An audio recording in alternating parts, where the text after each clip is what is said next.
शहर विकास के लिए अब तक तमाम प्रयास किए गए हैं, योजनाएं तमाम बनाई गईं, कुछ कारगर सिद्ध हुई तो कुछ कागजों में सिमट कर रह गईं। वहीं अब स्मार्ट सिटी प्रोजेक्ट के तहत शहर की सूरत को बदलने की कवायद एक बार फिर शुरू की गई है, जिसके तहत ही नवीन कलेक्ट्रेट भवन के पास स्थित स्मार्ट सिटी ऑफिस में समीक्षा बैठक आयोजित की गई, जिसकी अध्यक्षता प्रदेश के नगरीय प्रशासन मंत्री भूपेंद्र सिंह ने की है।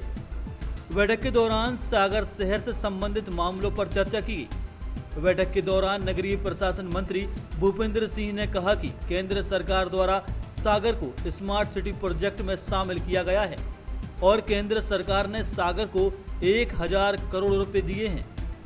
केंद्र सरकार से मिली राशि को स्मार्ट सिटी प्रोजेक्ट के तहत शहर को विकसित करना है। मंत्री भूपेंद्र सिंह ने इस मौके पर अधिकारियों से कहा कि सागर में सबसे बड़ी समस्या फिलहाल ट्रैफिक की है, जिसके लिए स्मार्ट सिटी प्रोजेक्ट के तहत चकरा घाट से बुंदेलखंड मेडिकल कॉलेज तक तालाब के ऊपर से फ्लाईओवर और सड़क का निर्माण किया जाना है। साथ ही शहर में अभी तक कोई स्पोर्ट्स कॉम्प्लेक्स नहीं है, इसलिए शहर के अंदर 2 स्पोर्ट्स कॉम्प्लेक्स बनाने पर जोर दिया गया। पहला स्पोर्ट्स सागर खेल परिसर और दूसरा नगर निगम स्टेडियम में बनाया जाएगा। बैठक के दौरान शहर में लंबे समय से चली आ रही डेयरी विस्थापन की समस्या पर भी चर्चा की गई। डेयरी विस्थापन को लेकर उन्होंने कहा कि इस पर भी विचार किया जा रहा है। इसके अलावा शहर में जगह जगह ट्रैफिक सिग्नल बनाए गए हैं, जिनकी आपस में दूरी कम होने की बात पर भी चर्चा की गई। इसको लेकर सागर कलेक्टर दीपक सिंह को पुनः सिग्नलों की समीक्षा करने को बोला गया है।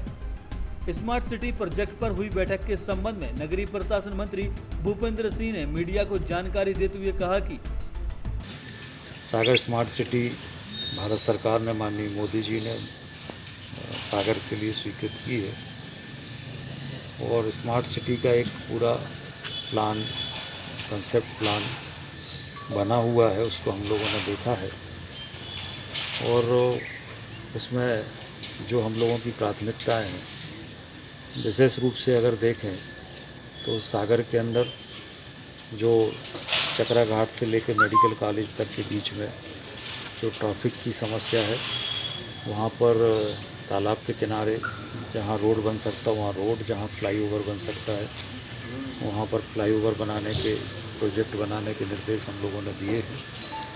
दूसरा, सागर में अच्छे स्पोर्ट्स कॉम्प्लेक्स हों, इसके लिए 2 स्पोर्ट्स कॉम्प्लेक्स बनाने पर विचार हुआ है।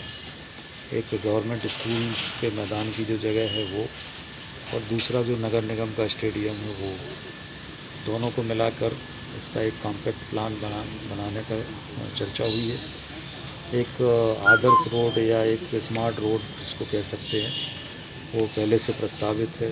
तालाब का पूरा डिसिल्टाइजेशन, बाकी सारा काम, सौंदर्यीकरण, ये सारा काम हो रहा है, उसके टेंडर वगैरह हो गए हैं।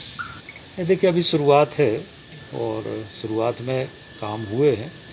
अब कामों में जो काम होना है, बड़े काम, उनकी कार्रवाई शुरू होगी। तालाब का टेंडर हो गया है, रोड का भी टेक्निकल वेट हो गई है और बाकी काम तेज़ गति से हो।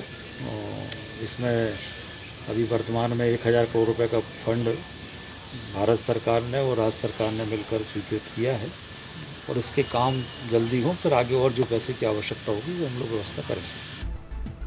गौरतलब है कि सागर शहर में ऐसी कई जटिल समस्याएं व्याप्त हैं, जिनको लेकर अब तक खाका तो तैयार किया गया है, जबकि मैदानी स्तर पर योजनाओं को अमल में नहीं लिए जाने से आज भी वह समस्याएं जस की तस बनी हुई हैं, जिसका एक जीता जागता उदाहरण लाखा बंजारा झील हमारे सामने है।